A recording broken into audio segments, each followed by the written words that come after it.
Hello and welcome to National Apprenticeship Week 2022 with Wiltshire College and University Centre.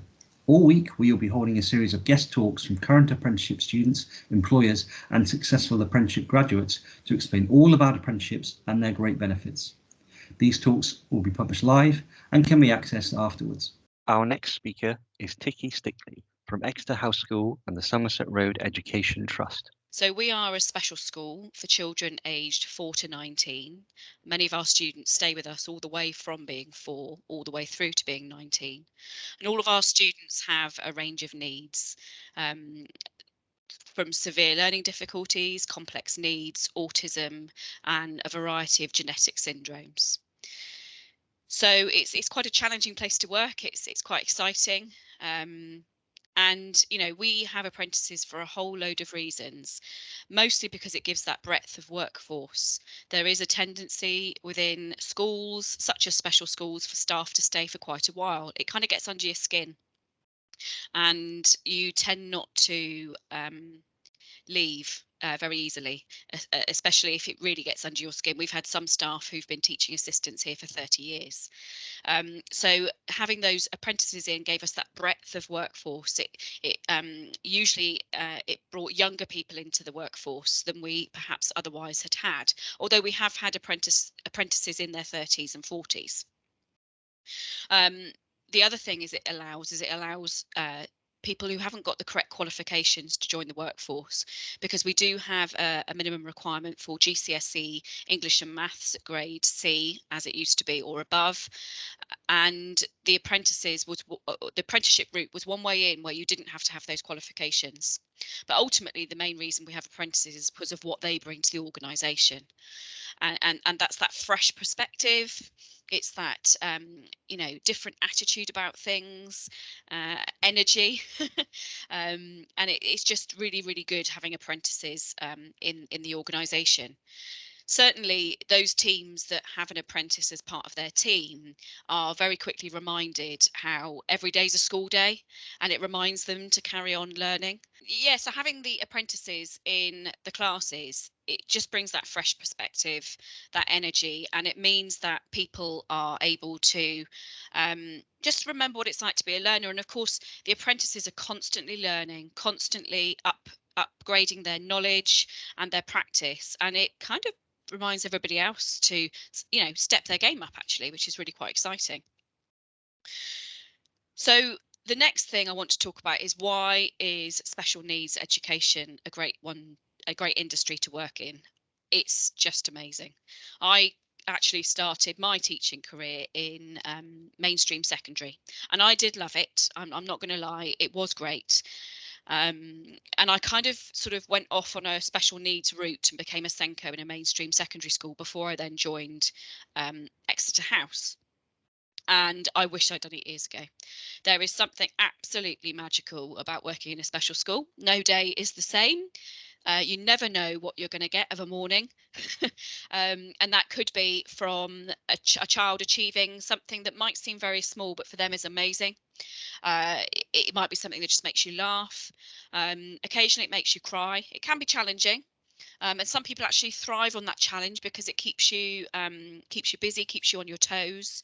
A lot of our children have very challenging behaviour, and you have to devise carefully created behaviour support plans, for example, in order to help that child make the correct behaviour choices.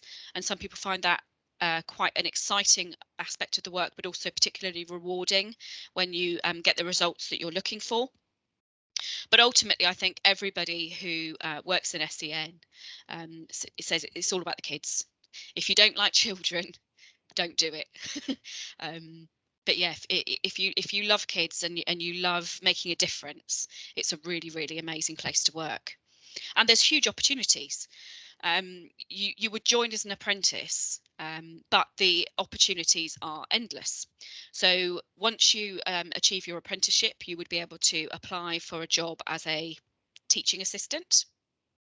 And then from then on, the world really is your oyster, because you could become a senior teaching assistant, which is a lead of a group of TAs within a class, or a higher level teaching assistant, which is a post that is somewhere between teacher and TA.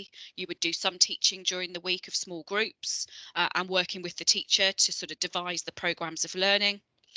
And then we've had teaching assistants who have joined the foundation degree programme and who have taken a day off a week to do their degree and are now qualified teachers in the school. And once you're a qualified teacher, you can then apply to be a department head or an assistant head teacher, deputy head teacher, even head of school, or even the accolade of being the executive principal. Not a job I would want. So really, you can go anywhere in a school from being an apprentice to start off with.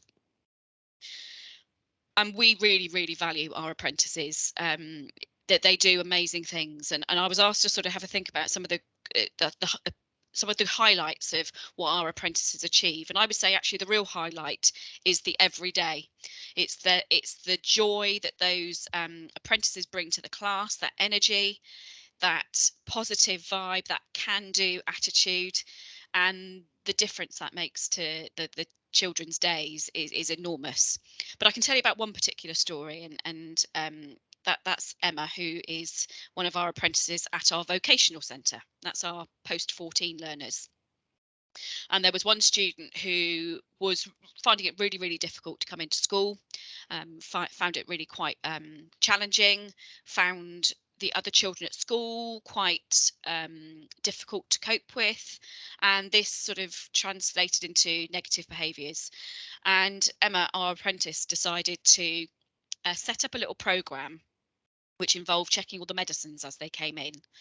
And this student really took to this. So Emma set up a sort of a check-in list. So every morning the student would come in, check all the medicines, and in the end we gave her a medicines certificate and a medicines badge for the work that she was doing. And it made a huge difference to that child, because she was no longer thinking about all the negative things about coming into school. She was thinking about her work as the medicines monitor. She could come in and do that, and it meant that her days were much calmer and much happier. So yeah, you make a difference in students' lives in this job. It's not just a humdrum, boring office job, or, you know, like I say, no day's the same. If you're looking for a challenge, if you're looking for something where there's diversity of day and you don't know what challenge you're going to be faced with, then this is definitely the career for you.